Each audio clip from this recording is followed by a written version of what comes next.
যারা বন্য কবলিত এলাকায় আছেন তাদের ক্ষেত্রে কিছু মেডিকেল ডিজিজ হতে পারে, যেমন কলেরা।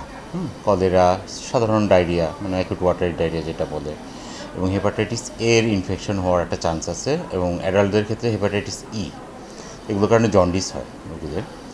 এছাড়াও আপনার পানিবাহিত যে অন্যান্য রোগগুলো আছে, যে সিম্পল ডায়রিয়া থেকে শুরু করে অন্যান্য যে মানে পানিবাহিত রোগগুলো আছে, এগুলোর প্রাদুর্ভাব একটু বেশি দেখা যায়।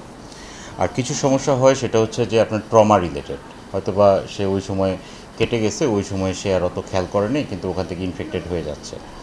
আবার কিছু কিছু ক্ষেত্রে দেখা যায় যে পানিতে ডুবে গেছিলো, তখন হয়তো ফুসফুসে পানি জমে গেছিলো, ওখানে পরবর্তী নিউমোনিয়া ডেভেলপ করছে।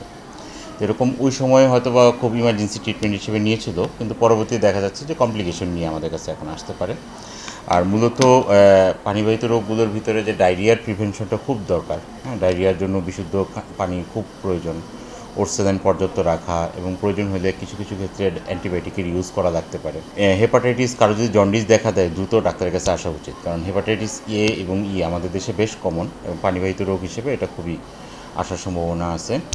আর একটু আনকমন কিছু ডিজিজও হতে পারে, যেমন লেপ্টোস্পাইরোসিস, এগুলো একটু কম হয় কিন্তু হতে পারে মানুষের কাছে। ডায়রিয়ার ক্ষেত্রে আমাদের ডিহাইড্রেশনটা দেখতে হবে। যদি সাম ডিহাইড্রেশন হয়, মানে সামান্য অল্প একটু পানি স্বল্পতা আছে, তাহলে আমরা লোকালি ম্যানেজ করা সম্ভব।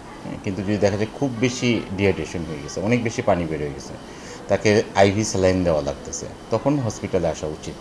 এবং 3 থেকে 4 দিনের ডায়রিয়া হয়ে গেছে কিন্তু কোনোভাবেই ইমপ্রুভ করছে না, যার অ্যান্টিবায়োটিক লাগবে, সেক্ষেত্রে হসপিটালে আসা উচিত। তেমনি জন্ডিসের ক্ষেত্রেও যদি দেখা যায় খাওয়ার রুচি অনেক কমে গেছে, বমি ভাব আসতেছে, জন্ডিস চলে আসছে, খোঁজ করতে হবে যে তার কি হেপাটাইটিস এ বা ই হচ্ছে কি না।